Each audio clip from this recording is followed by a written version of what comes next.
Welcome back CruiseHols, or hello if you're new to this channel.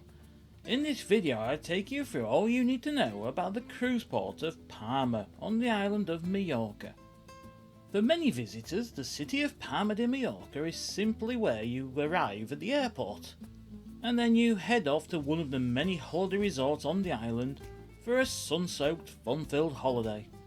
Thankfully, many holidaymakers do make their way into the city itself, and that does have lots to offer visitors, and all of it can be easily explored by those called into Palma de Mallorca on a cruise ship.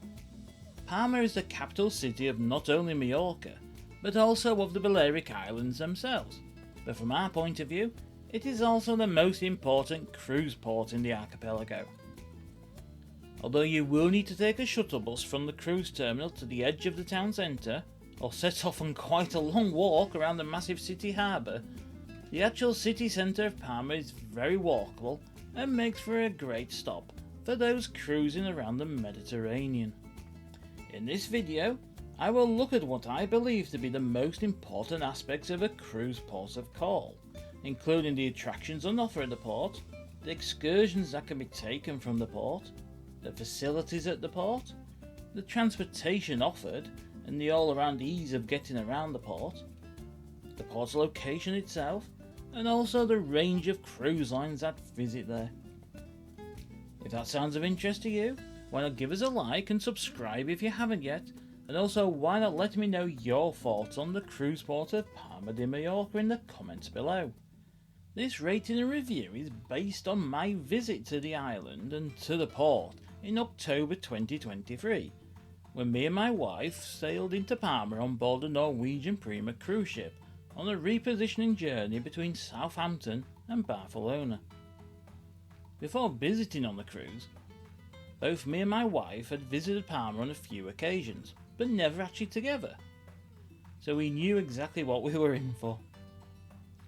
Annoyingly, it did cost $20 for a shuttle bus via the ship, and even then we only got dropped off on the edge of town and not in the centre itself, so you are still quite a walk, which could be an issue for those with mobility problems. For our day ashore, we simply walked from the drop-off area to the iconic Palma Cathedral, which is always impressive no matter how many times you visited it.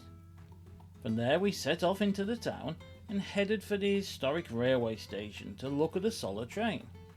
We didn't have long enough in the city to take a ride on it, so after walking around the small station, we headed back into town, walked through some of its back streets, and found our way back to the cathedral. It was quite a port-intensive cruise we were on, so with us both having already seen all that there is to see in the city previously, we headed back to the ship for a few hours relaxing on board. One of the great aspects of the cruise port is that when you are on your ship, you have great views of the whole of Palma's harbour, the city's promenade, and over towards the cathedral itself. My name is Darren, and this is my review and rating for the cruise port of Palma. There is lots to do and see in Palma, but you have to start with its cathedral, which can be seen from on board your ship as you enter the harbour, and it will be close to where most will get shuttled to. Further along the coast is the Palma Aquarium, which can be a good option for those travelling as a family, or if you're unfortunate enough to arrive on a wet day. Between the cruise terminal and the city centre, with a great view of the harbour, is the historic Castel de Belver, a castle that is now a museum. There are many neighbourhoods in the city that are well worth heading to, including the picturesque houses of the Passage del Bon. There are quite a few historic buildings all around the city, including the Salatocha and the Palais du Almundia, which are among the best and amongst the most photogenic. The Plaza Mayor, a large square in the centre of town, often has markets and shows taking place there, but even if there are no events that are taking place when you visit, it is an impressive place to simply walk around. The City Hall and Solar railway station are well worth taking a walk to, despite being quite a trek from the main shopping areas.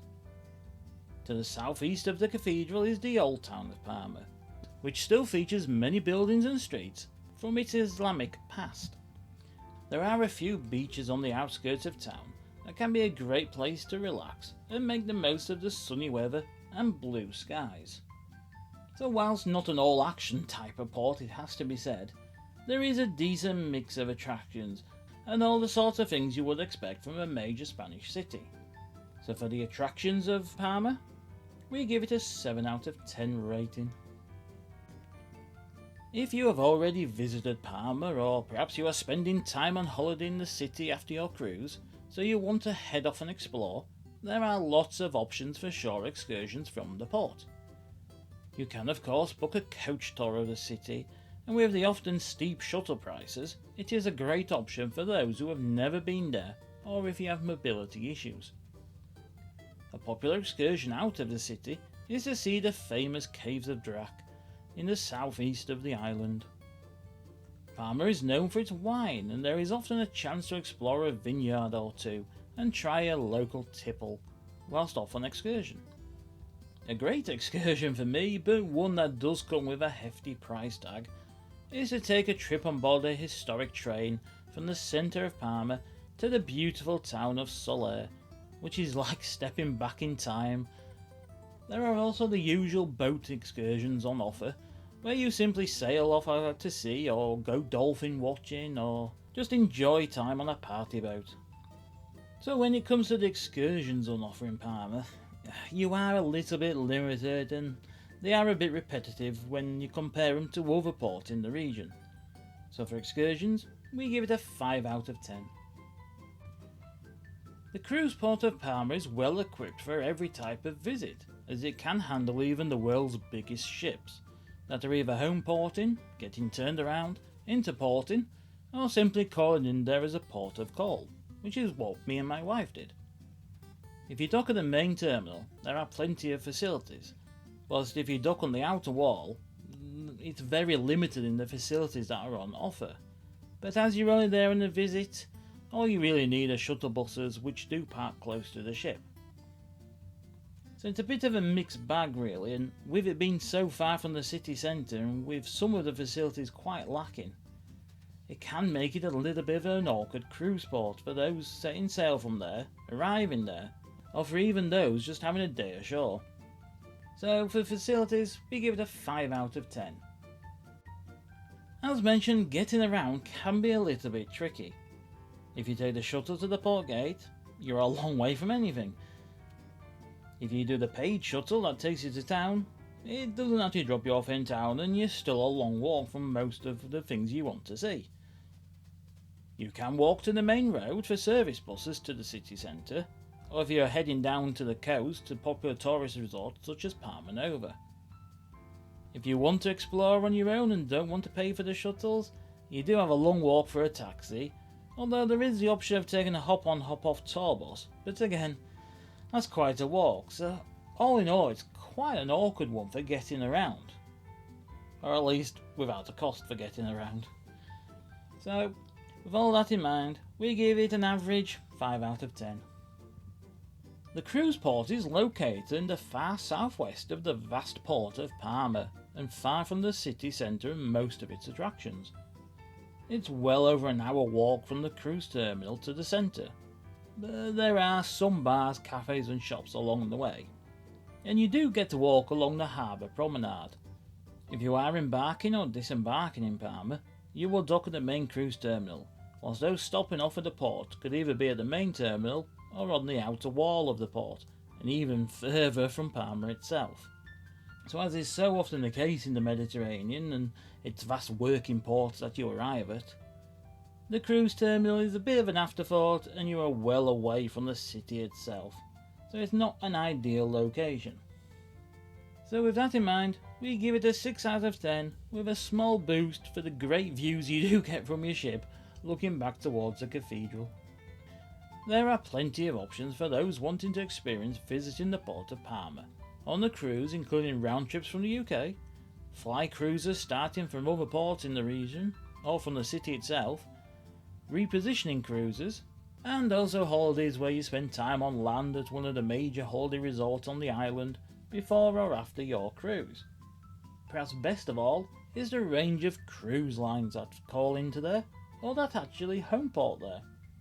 Just about every major international mainstream line will offer sailings in the Mediterranean, with the majority of those also calling into Majorca.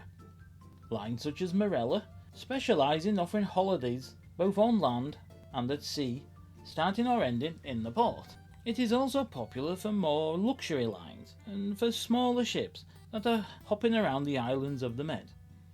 So basically, no matter what your favourite choice of line is, the chances are they will offer at least one itinerary calling into the island of Majorca, and of course, stopping in Palma. So when it comes to the lines on offer, we give it an 8 out of 10. So overall, I have to say, Palma is a decent place to visit on the cruise, especially if you've never been before.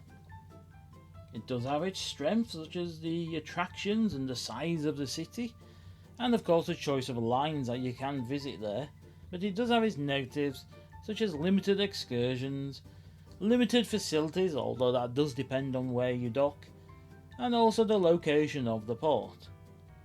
So with an overall score of 6 out of 10, I would say that's very fair, and it is kind of average really. So all that remains to be said is thank you so much for watching. I hope you enjoyed my look at the cruise port of Palma on Majorca, and see you next time.